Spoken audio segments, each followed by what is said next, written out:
Premiere settings. So, what useful settings do we have? All Premiere settings are divided into two groups. Some settings relate to the settings of this particular project, and they are located in Project Settings. We consider them from the very beginning. The second ones are in the Edit section, Preferences. They are also in Preferences on Mac. So, what is useful here, and what should you pay attention to? Let's analyze the entire panel in order. Firstly, let's see what we have in the General tab. At Startup shows what we have opened at the beginning. We have a home page, or we can immediately set it to open the last project. You don't need to make extra clicks. You can make it open the last project that we worked on. Next, we can set the actions that occur with folders. By default, when we double-click, the folder will open in a new window. When you press Ctrl, it will open in the same tab. When you press Alt, it will be in a new tab. You can change these settings. Let's say that by default we want the folder to open in the same tab by double-clicking, or we want to open it in a new window by clicking Ctrl. So, it seems to me that it's even more logical and convenient. By double-clicking, projects open in a new tab. They open in a new window where we pressed Alt key. The same as with folders, because projects can also be nested in another project as links. Next, we have checkboxes. Show Event Indicator is the display of a red or yellow indicator with some text that is located in the corner. If we have this checkbox enabled, a pop-up window will appear on the side. If you disable it, it won't. Show tooltips are hints that appear when you hover your mouse over a particular tool icon. Show Workspace Reset Warning dialog on double-click is a setting that resets this panel to the initial stage when you double-click on it.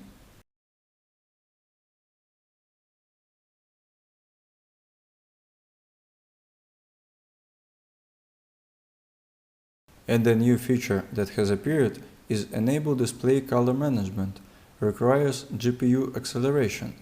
When we disable this feature, it will bring the color palette to match the selected color profile of your monitor or computer.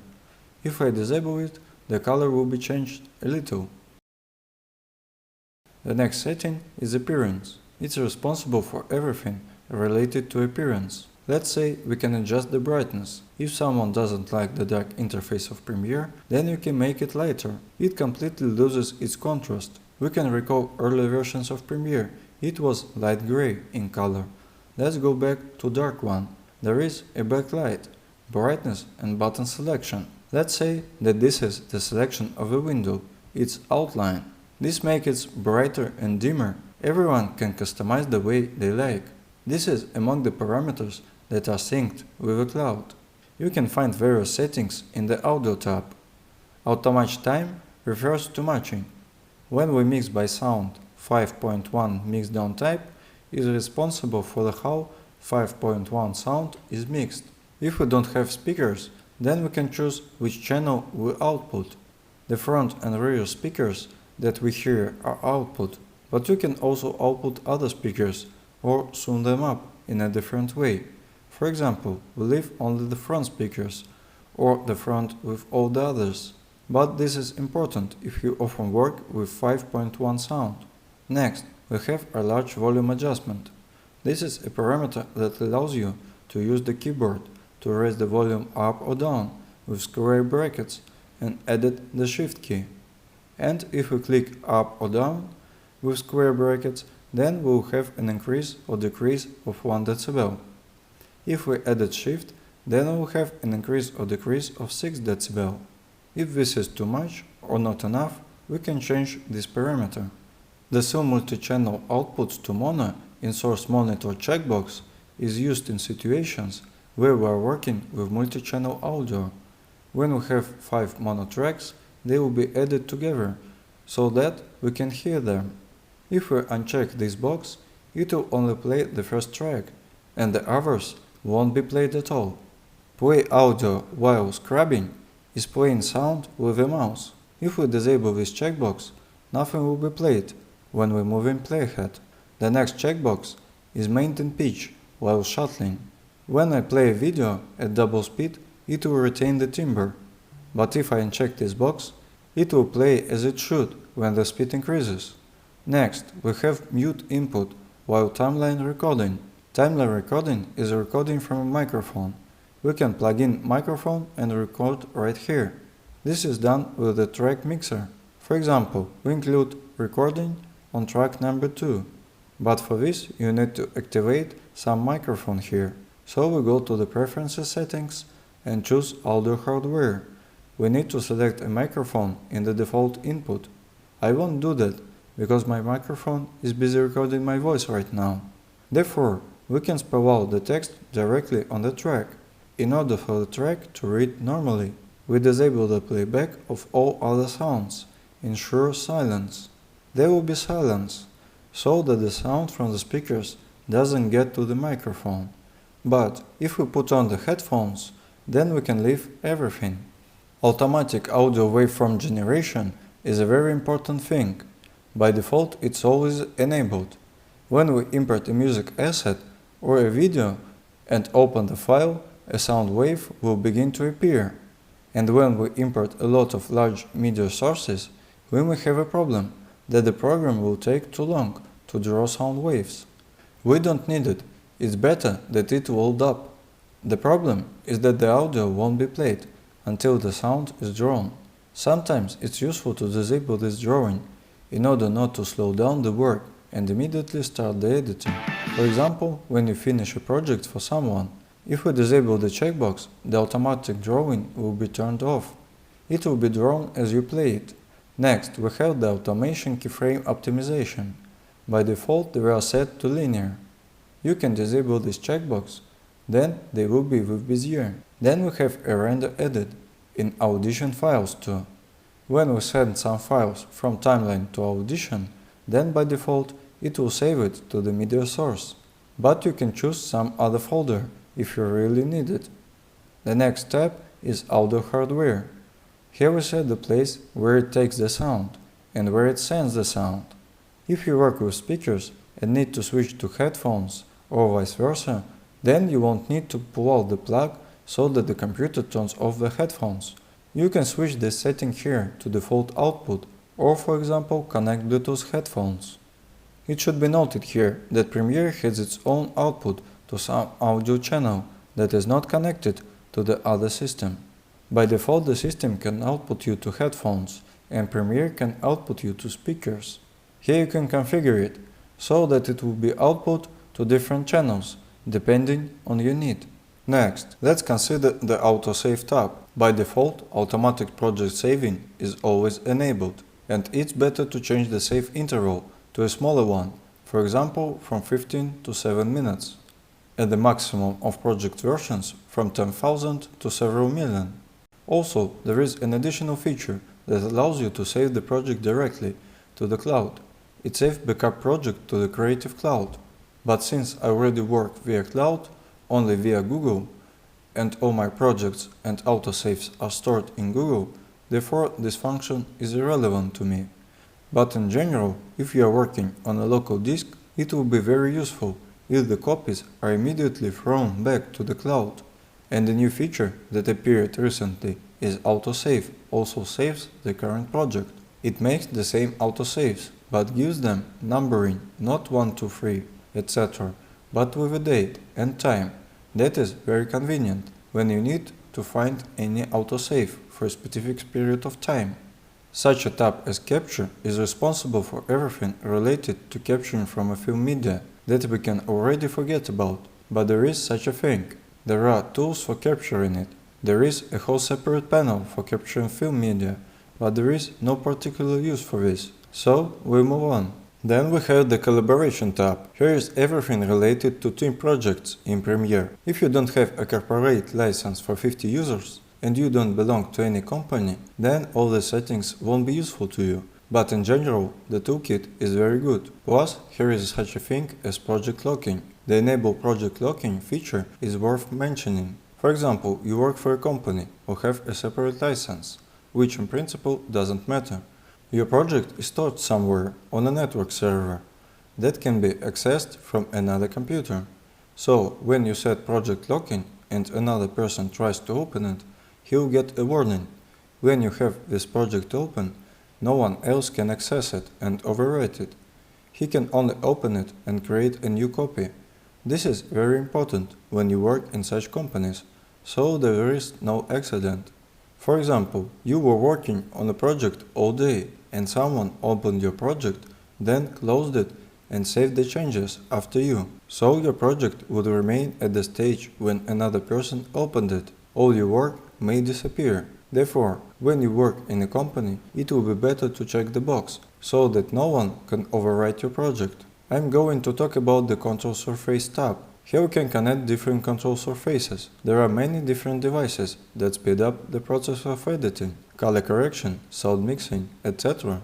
That's all relevant here. This can be a MIDI controller that allow you to control the volume of the channels. This can be a panel for color correction, or separate device that allow you to display individual parameters for the timeline to more convenient devices, etc.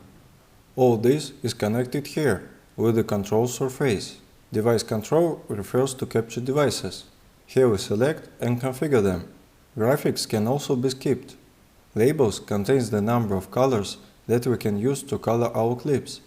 And here we assign default color values for different tasks. For example, by default the sequence is green, but we can make it with a mango color. Or we can change Adobe Dynamic Link from rose to yellow. We can customize the color according to our preferences. Also we can create a color of our own, assign it its own action and its own name. The next important tab is Media. Here we have the settings or the time base, the time code. By default the time code is taken from a media source, but you can choose to start the time code with 0 each time. There is also a frame count. By default it starts at 0, but some tasks may require it to start with 1. Let's say the frame counter from the first second sounds like second first, 0 frame, second first, first frame, second first, second frame, etc. So there won't be a 0 frame, but will be 1.1. There is default media scaling. By default there is none value, and this is good. We can change this parameter, for example, to scale to frame size. It will automatically adjust each video that we uploaded to the timeline, wherever is larger or smaller than the timeline, to the size of a window. It will automatically adjust each video that we uploaded to the timeline to the size of a window. Write XMP ID to files on import is a function that creates its own XMP ID for each file that will contain the metadata of this clip. The metadata includes markers related to the clip, comments that we added there, etc. It will append this data for those videos that don't have their own XMP file. And the next thing, write clip markers to XMP. It allows you to choose where to record information about the markers. If it's active, it will insert markers into the clip metadata by default. If it's disabled, the information about the markers will be stored in the sequence. Enable clip and XMP metadata linking is responsible for linking both of them. Include captions on import allows you to edit subtitles. If they are linked to this video, they will be imported along with it. There is the enable proxies function.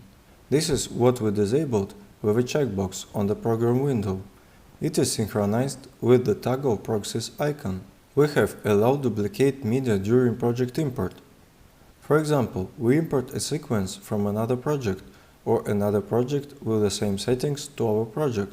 If you check this box, it will import these media sources twice.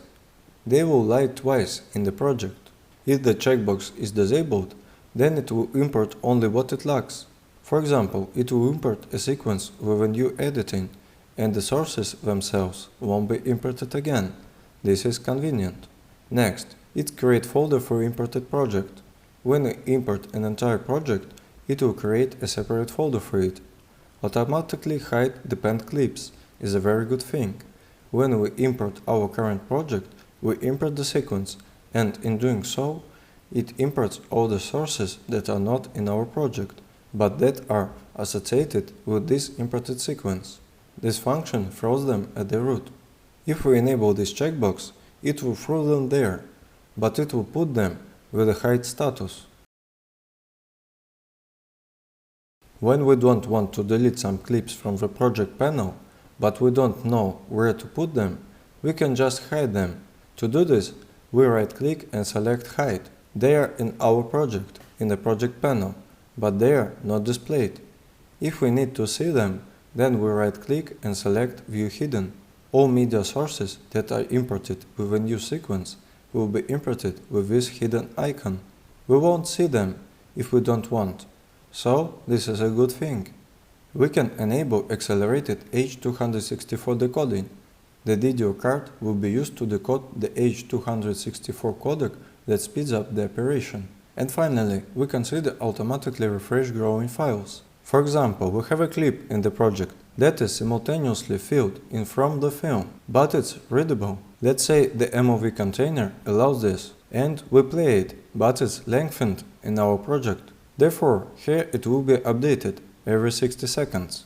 The next step is media cache. This is a very important thing to know about. By default, the media cache is always stored on the C drive in the app data, local and roaming folders. They start accumulating in these folders. If you don't remove them from there and you have a solid state C drive, then your C drive will get clogged very quickly. So we want to understand what the reason is, and the reason lies in the media cache. So the first thing to do after installing Premiere is to change the folder where the cache will be stored, because everything that is linked to this installation belongs to the cache. For example, there is generating a sound wave, so that we can always see it on the timeline panel. It is generated once and saved to the hard disk. There are editing systems that generate sound waves in real time, but it takes time. And when you have a clocked timeline, everything will slow down wildly. Premiere works differently. It immediately draws them once and stores them on disk. So, you need to choose a place where it will store everything. For example, it makes small previews of each 100th frame in the sequence, in order for you to have such icons that are quickly updated. These also have to be stored somewhere. You need to choose the largest disk in order to avoid this. Also, it has such a great feature as automatic cache cleaning. It deletes the cache of media sources that we have not used for more than 90 days, or when they take up more than some size on the disk. There are options like Do Not Delete Cache Files Automatically, Automatically Delete Cache Files older than 90 days, or Automatically Delete Oldest Cache Files when cache exceeds 22 GB. Personally, I prefer the second option. In the following memory layout, we can choose how we distribute RAM across all Adobe applications. For example, if you are simultaneously work in Premiere and After Effects, they will not take up more than 11 GB of RAM. I have 16 GB of installed RAM, 5 GB of RAM reserved for other applications. If you want, you can reduce the RAM for the Windows system to 3 GB. Then you will have 13 GB available for applications, but in this case, there is a possibility that it will overload so much that it will slow down the system and accordingly the work process. There is also optimized rendering for performance memory. It optimizes rendering for RAM or for CPU usage. There is no big difference here. You can leave the default performance. The next step we have is playback. Here we set pre-roll, post-roll, step forward or back, and step forward or back many with shift. Now it's set to 5 frames, but you can choose a different value, for example 25 frames. Then it will move for a second forward, for a second back. What is a pre-roll and post-roll? When you have a splice and play it in the trimming mode, the pre-roll is how much the timeline moves back, and the post-roll is how much it goes forward. It goes forward for 3 seconds, goes back for 2 seconds, and plays it again. Or when we press Shift plus K, it will do the same thing. Enable Mercury Transmit is the output to to an external device. We can output both video and audio. Pause media encoder. When and during playback can be turned on or off. I have turned it on. When we render something in Premiere, in parallel with working in media encoder, the media encoder will be paused, so that the timeline will play normally. As soon as we move away from the computer, it starts rendering in the background. This is how this checkbox works. Adobe DV is a video device on which we can output an additional image. If I had an additional monitor, it would be indicated here that it could display an image from the source and program windows. Next, we have the Sync Settings tab that is responsible for what we sync to the cloud. We select the timeline settings in the Timeline tab. By default, video transition default duration is set to 25 frames. When we press Ctrl+D, we will create a transition to a video with a duration of 25 frames. The same is for audio. We create a 25 frame transition on the audio by pressing Ctrl+Shift+D, but I set it to 10 frames. We can set all the transitions both in frames and in seconds, depending on the material we are working with. Frames are always 25 FPS, and it doesn't matter if your video is 30 FPS or 25 FPS. Still image default duration is the length for static images. By default it's set to 5 seconds. If we imported a picture or a caption, it would last 5 seconds. There is timeline playback auto-scrolling. When we have a long timeline played, the playhead will be played to the end and will be thrown further. Then it will start moving again. We can say that this is a page scroll, and if we choose no scroll, then the playhead will go off the screen and nothing will change. It will move somewhere off the screen. There is a smooth scroll option that looks like this. Playhead remains in place and the timeline is gradually scrolled to the side. Timeline mouse scrolling shows how we scroll through the timeline using the mouse wheel. By default it's scrolled horizontally, but if I need to run through a vertical timeline, I can put vertical. At the same time, the Mac mouse, where the wheel turns in different directions, just works like that. These two settings work simultaneously. Next, let's consider default audio tracks. When we import some audio to Premiere, it will import mono media as mono, stereo media as stereo, etc. by default. It takes the form of the imported file itself, but you can change the settings. Let's say if we split a stereo pair into two mono channels. We can make stereo import as mono. Someone needs it because it may be useful for some tasks. There is set focus on the timeline when performing insert override edits. When this checkbox is disabled, then insert and override selections will remain in the source window. If we enable the checkbox, the selection will move to the timeline. The blue line indicates that the timeline is active. Next, we have Snap Playhead in timeline when Snap is enabled. When this feature is enabled, the playhead will be glued to the splices. When it's disabled, it will pass through them without clinging in any way. At playback end, return to beginning when restarting playback is a good thing, that is better disable. When you play a piece or entire timeline, it will reach the end and start over. When you edit something at the end, you will move directly to the beginning. If you are editing an hour-long program, then such jumps will be inconvenient. Therefore, it's better to disable it. Next, it displays out of sync indication for unlinked clips. Let's check the box. The out of sync indicator appears, but my clip is linked, so everything is logical.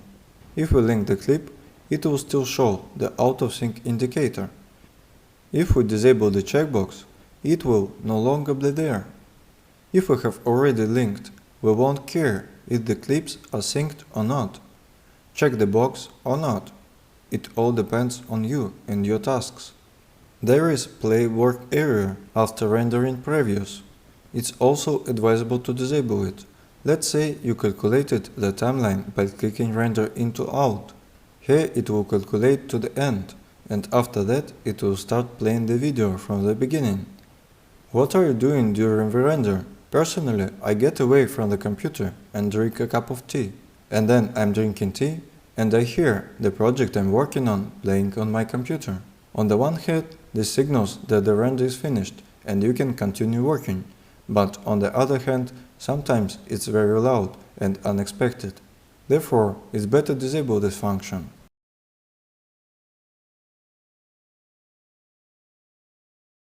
Render audio when rendering video is a very useful thing that is better left enabled. When you set it to render, the video is rendered and video previews appeared, but audio previews weren't rendered. And when you send your video to the final export, you think that the rendering will start immediately, because the video is calculated, but no, it starts rendering all audio previews.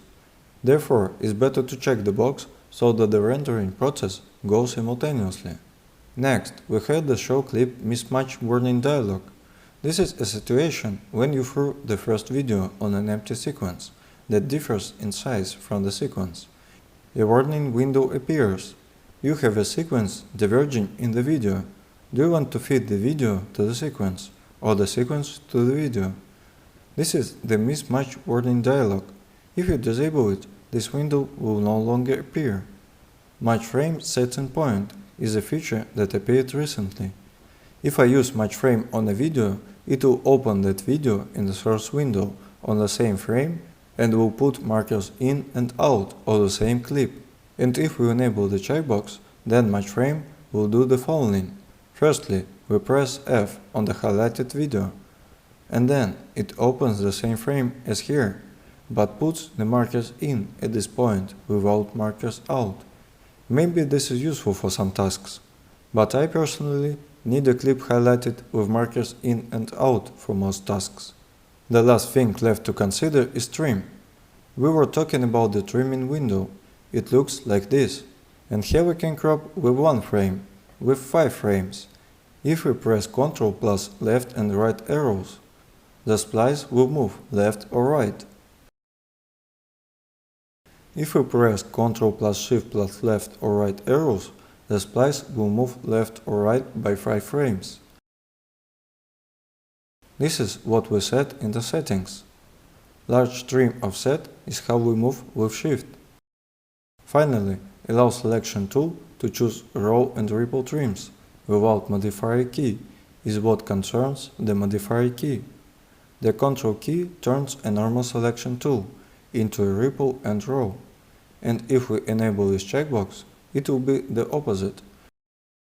By default, we will have ripple and row, and with the Ctrl key pressed, there will be a usual red bracket. These are the most important functions in preferences that I wanted to tell you about. So, if you need any settings, you should look here.